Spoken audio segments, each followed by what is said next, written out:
Ryan को बहुत बुरा लग रहा था कि उनकी फैमिली अब कभी एक नहीं हो सकती। वह लोग उन्हें कभी नहीं अपनाएंगे। उसे आज भी अच्छे से याद था जब उसने मिस्टर आर्यन पर दादाजी ईद आर्यन को चिल्लाते हुए देखा था। दादाजी का गुस्सा देखकर रयान डर गया था।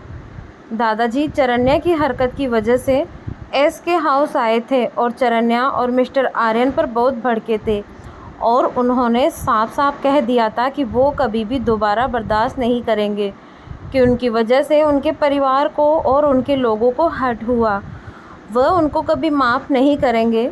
और उसकी मॉम ने तो अस्वद और आदित्य को जान से मारने की कोशिश की थी और अस्वद के साथ इतना घटिया गेम खेला था।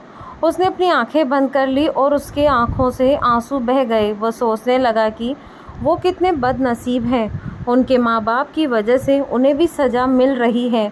वो भी चाहता था कि दादाजी भी उन्हें प्यार करें जैसे अस्वद आदित्य से प्यार करते हैं उनसे भी करें। पर अब सारी उम्मीद पर उसकी मॉम ने पानी फेर दिया था, सिर्फ पैसों के लिए। आखिर उन्हें किस चीज़ की कमी थी? सब मिला था और उसने अपने डैड को तड़पते देखा था। उन्हें अपने किए पर पछतावा था। चरन्या उसके कंधे को थपथपाते हुए बोली, मेरी तरह कभी भी उन्हें गलती से भी हर्ट मत करना। मैंने मॉम की बातों में आकर असद भाई को हर्ट किया था और पता है ना क्या हुआ था? दादाजी ने हमें धमकी दी थी कि अगर दोबारा ऐसा कुछ हुआ तो वह हमें कभी माफ़ नहीं करेंगे। मुझे बहुत पहले ही पता चल गया था कि मैं डैड की बेटी नहीं हूँ, पर डैड ने जानते हुए भी कभी भी मुझसे नफ़रत नहीं की। पर मॉम, पता नहीं उन्हें कितनी दौलत की भूख थी कि वह असद भाई की दौलत पर भी अपनी बुरी नज़र रख रही थी। रयान खुद को संभालते हुए एक गहरी सांस लेकर बोला, क्या हम आखिरी बार कोशिश कर सकते हैं?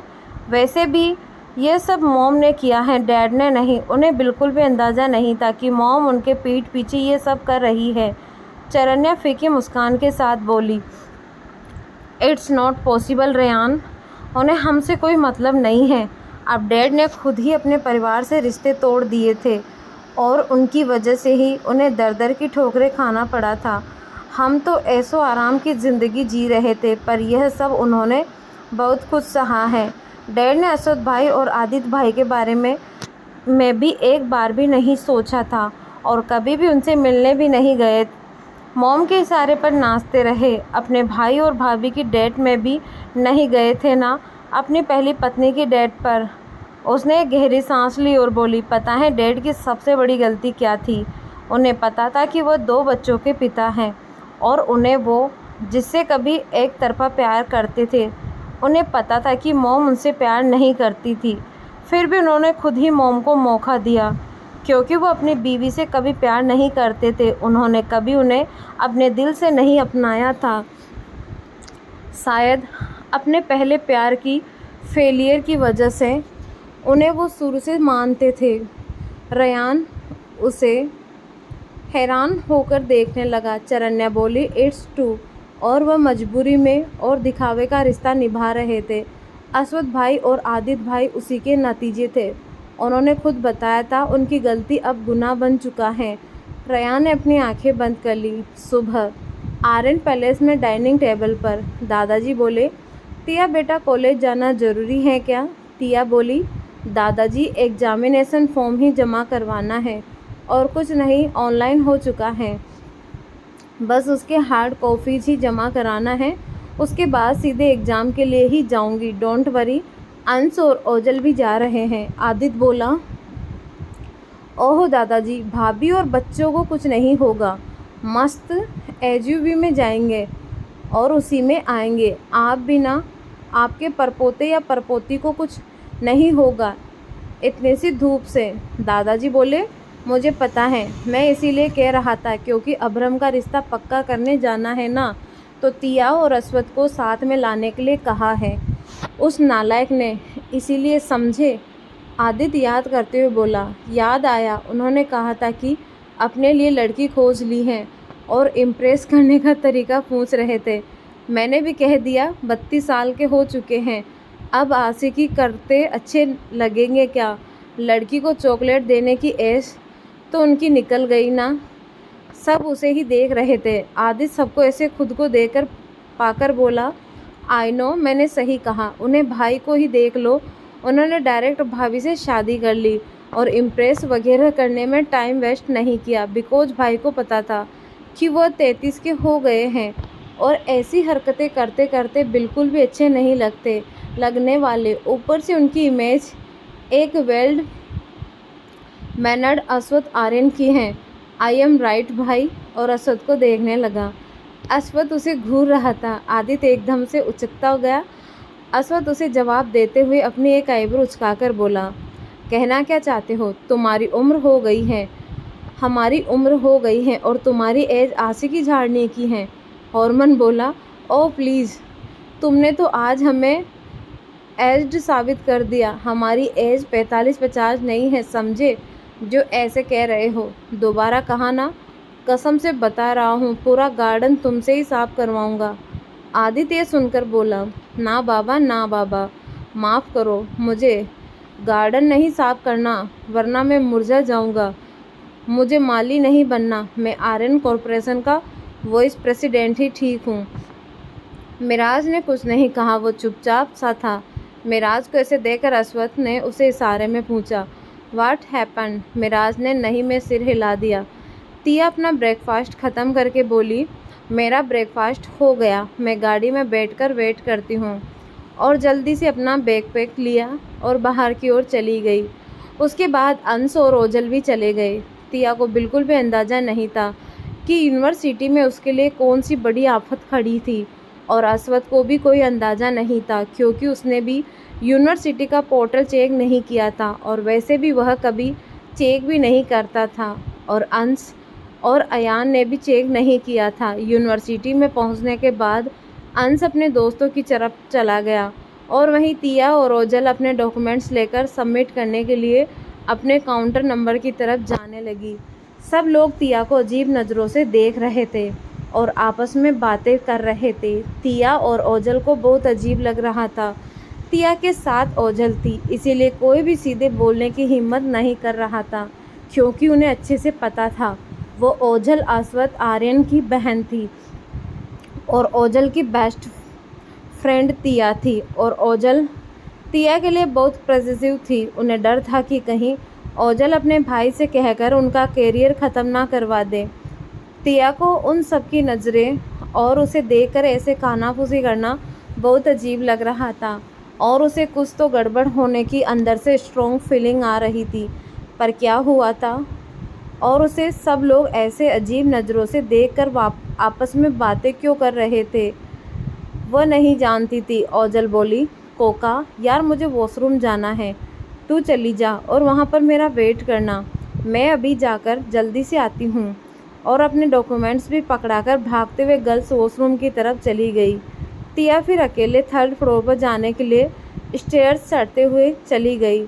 जैसे ही स्टेयर्स ख़त्म हुई, उसके सामने सहाना अपनी तितलियों के साथ खड़ी थी और घमंड से मुस्कुरा रही थी। तिया को कुछ समझ आ रहा था कि शायद सहाना ने ही कुछ ऐसा किया है जिसकी वजह से सब लोग उसे अजीब नज़रों से देख रहे थे और वह सब आपस में उसके बारे में बातें कर रहे थे और उसके बारे में अच्छी बातें तो बिल्कुल भी नहीं कर रहे थे। सहाना की एक तितली जिसका नाम श्रेया था, वो बोली, हो माय गॉड, देखो तो महारानी जी आ गई। किसी ने सोचा भी नहीं होगा ना कि तुम सीधी दिखने का बस नाटक करती हो, पर असल में कितनी चालाक लोमड़ी हो। बहुत बड़ा हाथ मारा है ना।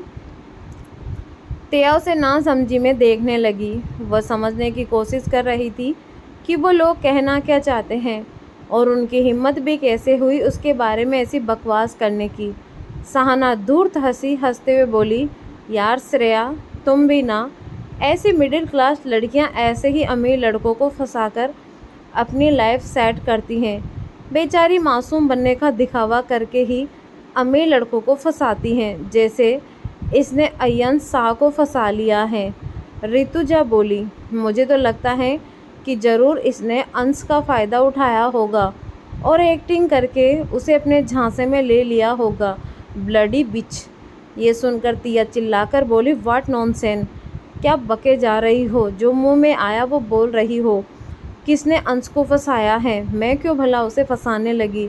नेत्रा बोली, क्योंकि अव्यांश ने तुम्हें डब कर दिया, इसलिए तुमने अंश को फंसा लिया। हाँ, ब्लडी मिडिल क्लास। पहले अव्यांश को फंसाया, अब अंश को फंसा लिया, पता नहीं और कितनों को फंसाया होगा। यह सुनते ही तिया को बहुत गुस्सा आया और उसने नेत्रा के गाल पर अपनी उंगलियां छाप दी। नेत्रा गुस्से में चिल्लाकर बोली, यू ब्लडी बिच, तुम्हारी हिम्मत भी कैसे हुई मुझे थप्पड़ मारने की। तिया ने उसके दूसरे गाल पर भी अपनी उंगलियां छाप दी और बोली, और तुम्हारी हिम्मत कैसे हुई मेरे बारे में उल्टा सीधा कहने की। प्रिया बोली, इतना भी सीधे बनने की जरूरत नहीं है, अब सबको पता है तुम किस तरह की लड़की हो। सहाना ने बताया कि तुम प्रेग्नेंट हो। ये सुनकर तिया की आंखें बड़ी करके उन्हें देखने लगी। उसने सोचा भी नहीं था कि किसी को उसकी प्रेगनेंसी के बारे में पता भी चल जाएगा। वहीं अंश और उसके दोस्तों ने जब स्टूडेंट के मुंह से तिया के बारे में अनाप शनाप सुना, उसके होश उड़ गए। अंश ने जल्दी से अपना फ़ोन निकाला और यूनिवर्सिटी के पोर्टल पर लॉग इन किया, और जब उसने आज के अपडेट देखे उसकी तो होश उड़ गए। किसी ने फेक आईडी से तिया के बारे में बहुत घटिया पोस्ट किया था और अंश और तिया की फ़ोटो को अटैच करके तिया के बारे में उल्टा सीधा लिखा था कि तिया ने यूनिवर्सिटी के हैंडसम अंक और अमीर लड़के अयन शाह को फंसा लिया है। सब लोग तिया को टारगेट कर रहे थे, उसे भला बुरा कह रहे थे। ओजल को भी पता चल गया था, उसके तो होश ही उड़ गए थे। वह भागते हुए थर्ड फ्लोर की तरफ जाने लगी। उसे डर था कि कहीं तिया को इस बारे में पता ना चल जाए। वहीं तिया हैरान होकर उन पांचों लड़कियों को देख रही थी। सहाना बोली, मैंने मेडिकल रूम में प्रोफेसर ने जो भी अंश से कहा था वह सब सुन लिया था। तुम्हारी हिम्मत भी कैसे हुई अंश को मुझसे छीनने की। हाँ, और प्रेग्नेंट भी हो गई। कहीं ऐसा तो नहीं है ये बच्चा किसी और का है और बेचारे अंश के सिर पर थोप रही हो। सहाना को पता नहीं था उसने तिया को कितना गुस्सा दिला दिया है। तिया ने उसके गाल पर खींचकर तमाचा मारा। तमाचा इतना पावरफुल था कि सहाना का चेहरा एक तरफ झुक गया और वह गुस्से से तिलमिला उठी और चारों लड़कियों के ही होश उड़ गए। वो सब सहाना को देखने लगी। सहाना चीखते हुए बोली, यू ब्लडी बिस्लट, तुम्हारी इतनी हिम्मत। सहाना राय को थप्पड़ मारा। अपने आप को समझती क्या हो, तुम्हारी औकात ही क्या है। अंश ने जरा सा भाव क्या दे दिया। तुम तो अपने आप को कहीं की प्रिंसेस ही समझने लग गई हो। तिया बोली, तुम्हारी हिम्मत भी कैसे हुई ऐसा करने की। आई नो, तुमने कुछ ऐसा किया है जिसकी वजह से सब लोग मुझे अजीब नज़रों से देख रहे थे और मेरे बारे में बातें कर रहे थे। ये सुनकर श्रेया बोली, ओहो, लगता है इसने अभी तक यूनिवर्सिटी का पोर्टल चेक नहीं किया है। लगता है अमीर लड़कों को फंसाने से वक्त मिले तो चेक करती ना।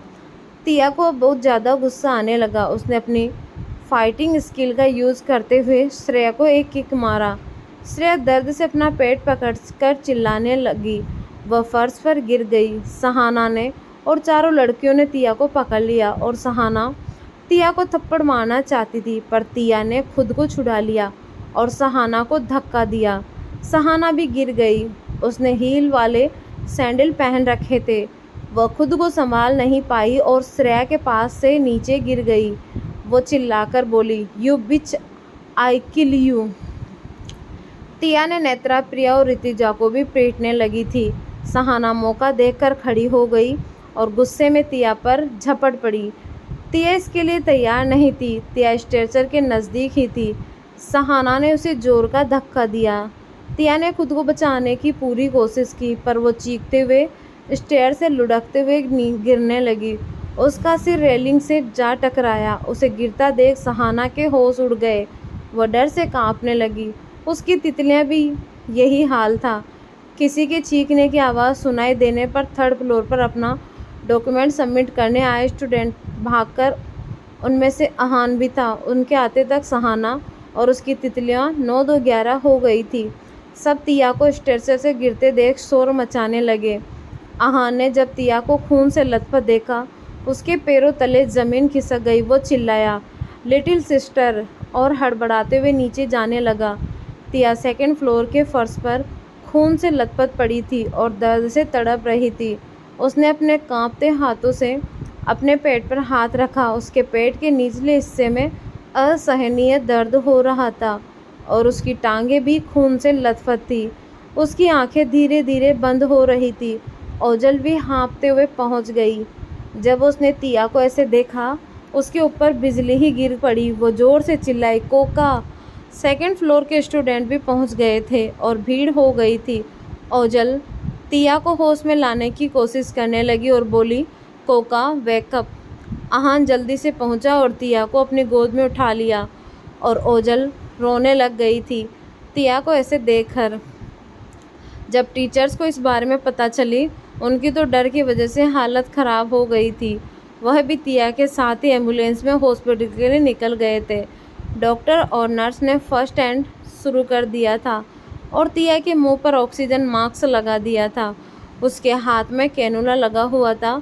ओजल की हालत ख़राब थी। अंश भी बहुत परेशान था और घबराया हुआ था और आहान की सफ़ेद टी शर्ट खून से लाल हो गई थी। अंश ने अस्वथ को कॉल किया। उसके हाथ कांप रहे थे।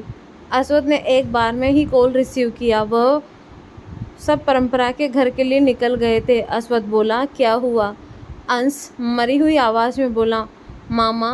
उसकी सी आवाज़ सुनकर अस्वथ का दिल किसी अनहोनी के डर से घिर गया। वह खुद को शांत करते हुए बोला, अंश। अंश रोते हुए बोला, मामा, वो मामी, आप हॉस्पिटल आ जाइए। ये सुनकर अस्वथ के ही होश उड़ गए। उसका दिल कांप गया तिया के बारे में सोचकर। उसने जल्दी से हॉस्पिटल की तरफ गाड़ी घुमाने के लिए कहा और सबसे बहाना बना दिया और सेल्वन के साथ हॉस्पिटल पहुंच गया, जहां तिया का ट्रीटमेंट शुरू हो गया था। अस्वथ ने रिसेप्शन पर तिया के बारे में पूछा। रिसेप्शनिस्ट ने उसे बताया। अस्वथ और सेल्वन दोनों गए। अस्वथ अपने चेहरे से दिखा नहीं रहा था, पर अंदर से घबराया हुआ था और तिया को खोने के ख्याल से ही कांप उठता था। अंश ने उसे पूरी बात नहीं बताई थी, पर उसने इतना ही तो गेस्ट कर लिया था कि तिया के साथ बुरा हुआ है। उसे तिया और अपने बच्चे के बारे में सोचकर ही टेंशन हो रही थी कि दोनों ठीक हो। अस्वथ और सेल्वन पहुंच गए। ओजल को रोता देखकर और आहान की टी शर्ट को खून से लथपथ देखकर अस्वथ का दिल धक से रह गया। वो बोला, वेयर एज सी? ओजल ने और सबने उसे देखा। ओजल भाग कर गई और अस्वथ से लिपट गई और बोली, भाई, कोका की कंडीशन बहुत सीरियस है। वो वहाँ है। ऑपरेशन थिएटर की तरफ इशारा किया और रोने लगी। अस्वथ यह सुनकर एकदम वहीं पर जड़ रह गया। उसके पैरों तले ज़मीन खिसक गई। ऑपरेशन थिएटर की लाइट जल रही थी। अस्वथ ओजल के कंधे को पकड़कर बोला, ये सब कैसे हुआ? ओजल रोते जा रही थी। अस्वथ का गुस्सा फूट पड़ा। वो चिल्लाकर बोला, रोना बंद करोगी और बताओगी क्या हुआ है? किसने किया ये सब? उसकी आवाज़ सुनकर सब डर गए थे। वहाँ पर एकदम से शांति छा गई। ओजल ने अस्वथ को देखा। अस्वथ की आंखें गुस्से से लाल थी। ओजल ने सिसकियाँ लेने की हिम्मत भी नहीं थी कि वो सारी बात बताए। वह बोली, आई डोंट नो वो कैसे गिरी या फिर किसी ने जानबूझकर गिराया। जब मैं पहुंची तो वो और उसका गला रुंध गया। सब अस्वथ को डर गए थे। ऐसा लग रहा था कि जिसने भी यह किया है उसे अस्वथ से कोई नहीं बचा सकता। अस्वथ की आंखें गुस्से में जल रही थी। सेल्वन भी अस्वथ को देखकर डर गया था। उसे अच्छे से पता था कि अस्वथ अंदर से कितने दर्द में है। बहुत कम ही लोग थे जो अस्वथ को बहुत अच्छे से जानते थे और उनमें सेल्वन भी था। उसे पता था कि अस्वथ अपना दर्द कभी भी किसी को शो नहीं करेगा, भले अंदर ही अंदर कितना ही घुटता क्यों रहे। अस्वथ ने कम उम्र में ही घर की जिम्मेदारियां संभाली थी और उसने खुद को अपने आप तक सीमित कर लिया था और धीरे धीरे उसने अपनी बातें भी शेयर करना बंद कर दिया था। अस्वथ सेल्वन को देखकर बोला, find out you did all this.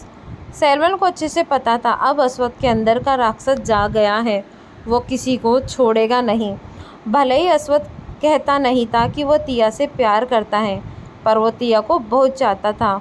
वो उसे हर्ट करने वाले को नरक के गर्त में दफनाएगा। और वह तुरंत निकल गया।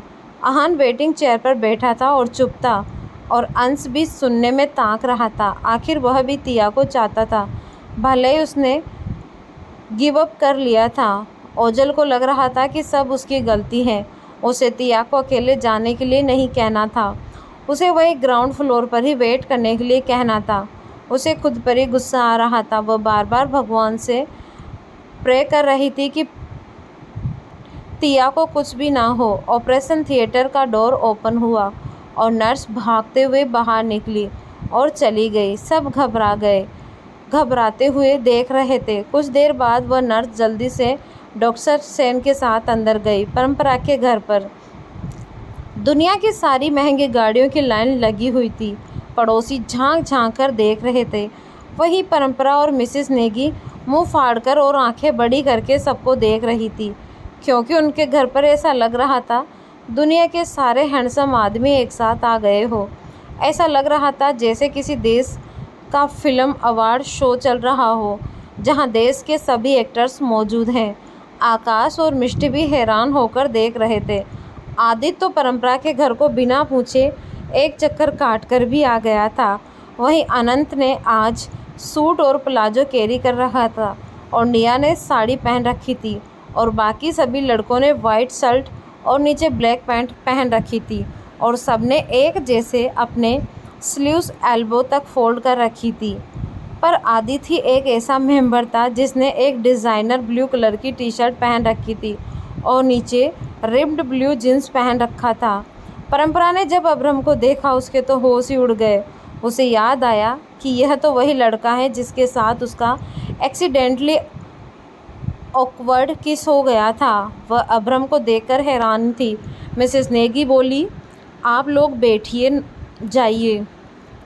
फिर दादाजी और मिस्टर बजाज बैठ गए और अनंत और निया भी एक साथ बैठ गई और उसके बाद जिसको जहाँ जगह मिला वहाँ बैठ गए।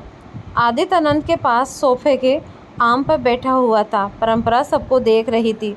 उसे समझ नहीं आ रहा था कि इन सारे आदमियों को क्या ज़रूरत थी एक जैसे कपड़े पहनने की। उसने कभी भी अब्रम बजाज को नहीं देखा था, इवन उसने कभी न्यूज़पेपर में भी नहीं देखा था। अब उसे पछतावा हो रहा था कि उसे एक बार तो अब्रम बजाज को देख ही लेना था और अपने फ़ोन में भी तो देखना ही था, पर वह अपना फ़ोन अपने रूम में ही छोड़कर आ गई थी। उसे खुद पर गुस्सा आ रहा था। वह खुद को कोसते हुए मन में बोली, मुझ जैसी बेवकूफ़ लड़की कोई नहीं होंगी। जब मुझे पता था कि मेरी शादी अब्रम बजाज से होने वाली है, कम से कम मुझे रात को उसके बारे में नेट से पता तो चल लगाना चाहिए था। पता नहीं लगाया तो नहीं लगाया, कम से कम एक फ़ोटो ही सर्च करके देख लेना था। अब इसमें से अब्रम बजाज कौन है, कैसे पता लगाऊं? दादाजी और मिस्टर बजाज मिसेस नेगी से बातें कर रहे थे और बाकी लोग अपने मुंह में कॉफ़ी, टेबल पर रखे समोसे, जलेबी, मीठा, नमकीन सबको अपने मुंह में भर रहे थे। आदित्य ने तो अकेले ही मिठाई की प्लेट पकड़ रखी थी और बार बार अनंत के मुंह के पास ले जाकर पूछता था कि तुम खाओगी? अनंत जब कहती कि मुझे नहीं खाना है, तुम ही खाओ, वो कहता ठीक है, तुम्हें नहीं खाना ना तो मैं ही खा लेता हूँ, और खा जाता। उसकी इस हरकत की वजह से अनंत इरिटेट हो रही थी। वह बार बार उससे पूछता था। नेहा बहुत देर से रसमलाई को खा रही थी। सबने ख़त्म कर लिया था पर उसने ही ख़त्म नहीं किया था। वहीं जब आकाश को पता चला कि परंपरा को देखने के लिए लड़के वाले आ रहे थे, उसने मिसेस नेगी के साथ झगड़ा कर लिया था। लेकिन अब जब उसने सबको देखा उसके तो होश ही उड़ गए थे और जब उसे पता चला कि परंपरा की शादी अब्रम बजाज से होने वाली है, उसके तो होश ही उड़ गए थे। ऊपर से अश्वथ आर्यन की फैमिली को भी देखकर उसकी सिट्टी पिट्टी गुम हो गई थी। वो मिसेस नेगी पर दबाव बना रहा था कि लड़के वालों को मिसेस नेगी मना कर दे और परंपरा की शादी मिष्टी के भाई से करवा दे, पर अब वह कुछ नहीं कर सकता था क्योंकि मिष्टी ने उसे बताया था कि अब्रम बजाज ने उसे सीधे धमकी दी है और वह उन्हें बर्दाश्त करने में ज़्यादा वक्त नहीं लगाएगा। आकाश और मिष्टी वहाँ पर चुपचाप बैठे देख रहे थे। उनकी तो हिम्मत भी नहीं हो रही थी कुछ भी बोलने की या कुछ कहने की। हॉस्पिटल में ऑपरेशन थिएटर की लाइट ऑफ हो गई। डॉक्टर सैन और जो डॉक्टर पहले तिया का ट्रीटमेंट कर रहे थे, डॉक्टर सुब्रमण्यम बाहर आए।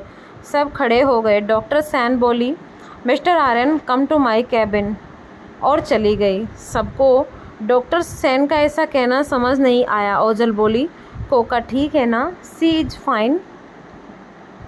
डॉक्टर सुब्रमण्यम बोले, अब वह ठीक है, पर अभी वह बेहोश है, बट वह खतरे से बाहर है, डोंट वरी। और वह चले गए। डॉक्टर सैन के साथ अश्वथ चला गया। सबकी घबराहट थोड़ी कम हुई। तभी 2 नर्स तिया को स्ट्रेचर पर बाहर लाई। तिया को उसके वीआईपी वार्ड में शिफ्ट करने ले जा रही थी। वह भी उनके पीछे पीछे जाने लगे। कुछ ही देर में तिया को वार्ड में शिफ्ट कर दिया गया, पर उसके पास जाने की किसी को भी परमिशन नहीं थी। सब वार्ड के दरवाजे पर लगे कांच से अंदर तिया को मशीनों से घिरी हुई देख रहे थे। तिया का चेहरा पीला पड़ गया था और बेजान दिखाई दे रहा था। वो बेचैनी सी वेगी बेड पर लेटी हुई थी। अश्वथ डॉक्टर सेन के केबिन में था। डॉक्टर सेन बोली, mister Aryan, we are really sorry, we could not save the baby. ये सुनकर अश्वथ तड़प उठा। उसने अपनी आंखें बंद कर ली। उसके जहन में बस यही गूंज रहा था, we could not save the baby. उसे जब ओजल ने बताया कि तभी ही इस बात का अंदाज़ा हो गया था कि शायद ही उसका बच्चा बच पाएगा। अश्वथ की आंखों से आंसू की एक बूंद निकलकर गिर गई। डॉक्टर सैन बोली, इतने ऊपर से गिरने से बहुत ज़्यादा ब्लड लॉस हो गया था, जिसके उसके सिर पर भी बहुत गहरी चोट आई है और लेफ्ट हैंड फ्रैक्चर हो गया है, और उसकी प्रेगनेंसी को सिर्फ 1.5 महीने ही हुए थे। 1.5 महीने का बच्चा बहुत वीक होता है। हम बच्चे को नहीं बचा पाए। उनका मिस गेरी स्ट्रेचर से गिरने के बाद ही हो गया था। अश्वथ ने अपनी आंखें खोल ली। उसकी आंखें आंसुओं से भर गई थी, जिसे देखकर डॉक्टर सेन को बहुत बुरा लग रहा था। अश्वथ ने अपने आंसुओं को अपनी आंखों में रोक रखा था, पर उसके अंदर का दर्द आंसू के जरिए आने के लिए तैयार था। पर अश्वथ अपने दर्द को बाहर आने नहीं देना चाहता था। डॉक्टर सेन उसे कंसोल करते हुए बोली, मिस्टर आर्यन, मैं समझ सकती हूँ इस वक्त आप पर क्या बीत रही होंगी, पर आप खुद को संभालिए, क्योंकि आपको अपनी वाइफ को भी संभालना है। आप इतने ज़्यादा पैनिक मत होइए। आप दोनों दोबारा ट्राई कर सकते हैं। और मिसेस आर्यन की अभी एज ही क्या है? See age college going student. No, आप दोनों के पास बहुत से चांसेस हैं। अश्वथ ने हाँ में सिर हिला दिया। डॉक्टर सेन बोली, उन्हें 1 महीने तक प्रॉपर रेस्ट और केयर की ज़रूरत है, एंड आपको उन्हें संभालना है, क्योंकि ये बात जानकर उनके माइंड पर क्या असर होगा, ये उनके होश में आने के बाद ही पता चलेगा। बाकी सब ठीक है, कोई इंटरनल इंजरी नहीं हुई है। जब उन्हें होश आ जाएगा आप मिल सकते हैं। ये सुनकर अश्वथ ने बस अपना सिर हाँ में हिला दिया और बाहर निकल आया, और उसका चेहरा उतरा हुआ था। उसे अपने दिल में बहुत दर्द महसूस हो रहा था। वो तिया के वार्ड की तरफ बढ़ गया और दरवाजे के पास जाकर रुक गया और कांच से तिया को देखने लगा। तिया की ऐसी हालत देखकर उसने अपनी आंखें बंद कर ली और डॉक्टर सेन के मना करने के बाद भी डोर खोलकर अंदर चला गया। वहाँ जो नर्स ड्यूटी पर थी उसकी भी हिम्मत नहीं हुई अश्वथ को कुछ भी कहने की। वो चुपचाप अपना काम करने लगी। अश्वथ जाकर वेगी के बेड के पास लगे चेयर में बैठ गया और तिया के हाथ को आहिस्ता से अपने हाथों में लिया। तिया के एक हाथ में कैनुला लगा हुआ था। अश्वथ ने तिया के हाथ को होले से चूम लिया। तिया के सिर पर पट्टी बंधी हुई थी। उसने हल्के हाथों से तिया के सिर को सहलाया और बोला, तुम जल्दी से ठीक हो जाओ, मैं तुम्हें इस हालत में नहीं देख सकता। ये कहते कहते उसकी आवाज़ अटकने लगी। उसका गला भर आया था। तभी उसका फ़ोन वाइब्रेट हुआ। उसने तिया के हाथ को आहिस्ता से बेड पर रखा और अपने फ़ोन को पॉकेट से निकाला और स्क्रीन पर सेल्वन का नाम देखकर जल्दी से कॉल रिसीव किया। सेल्वन बिना देर किए बोला, बॉस, पता चल गया है, मैंने सीसीटीवी फुटेज निकलवा लिया है।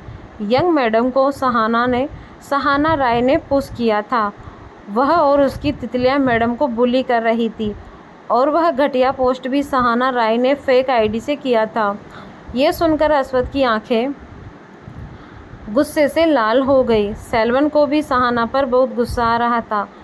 आखिर उस लड़की की हिम्मत भी कैसे हुई यंग मैडम को फुस करने की। अश्वथ बोला, I will finish her with my own hand.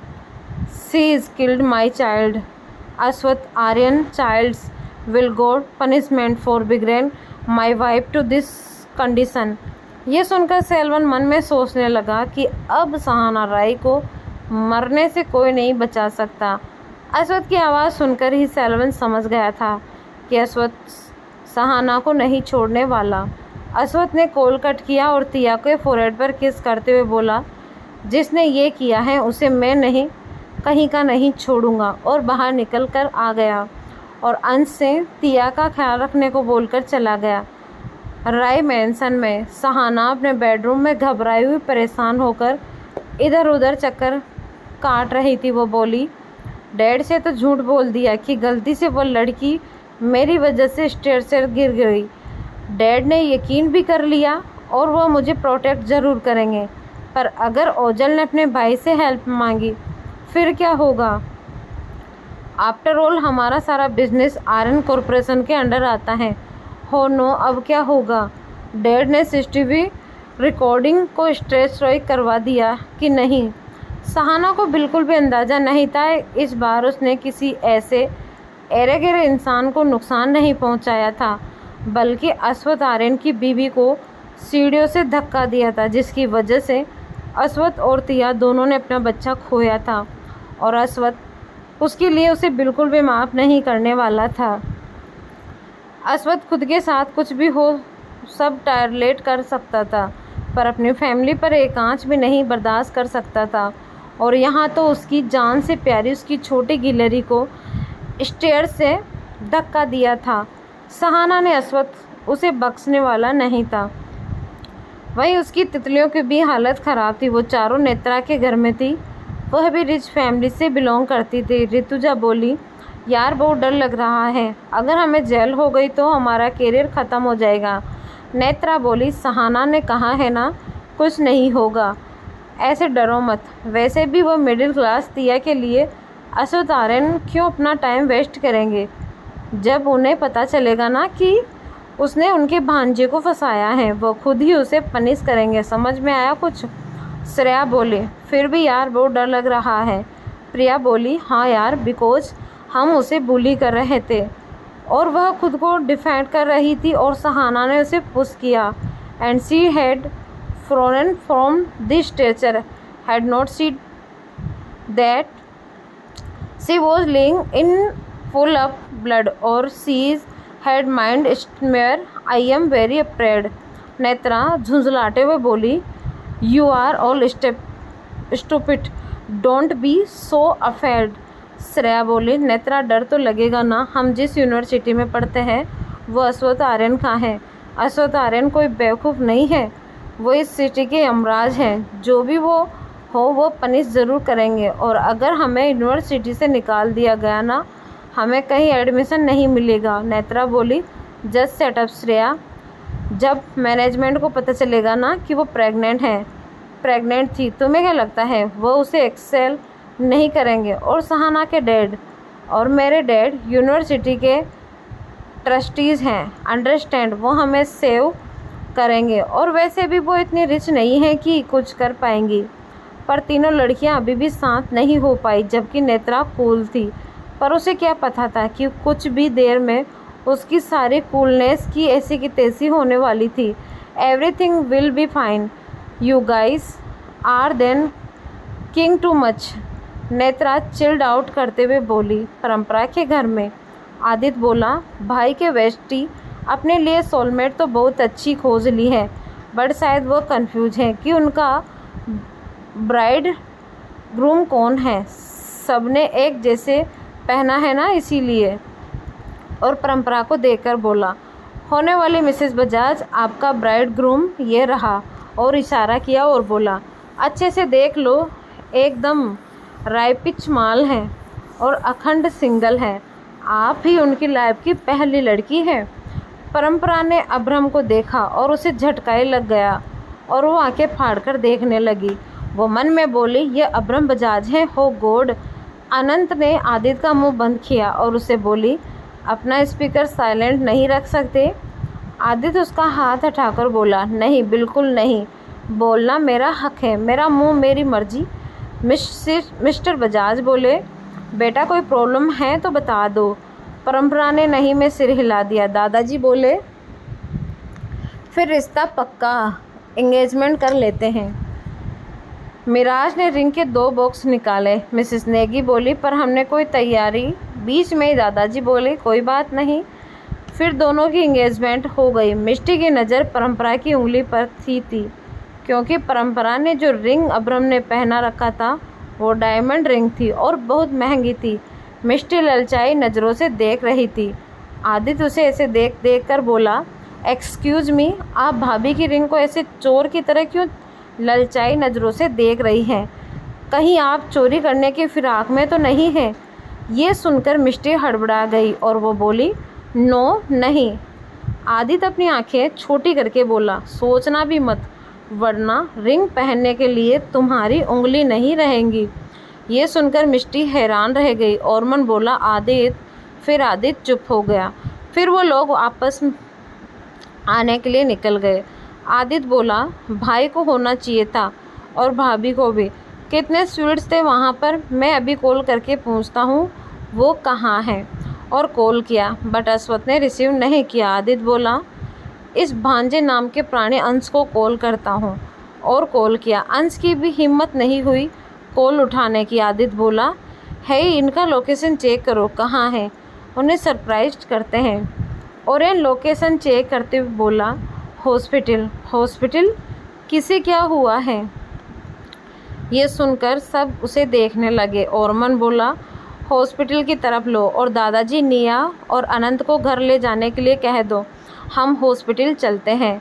Oren ने गार्ड्स को इंस्ट्रक्शन दे दिए और वह सब हॉस्पिटल के लिए निकल गए। उन्होंने अब्रम और मिस्टर बजाज को इन्फॉर्म नहीं किया।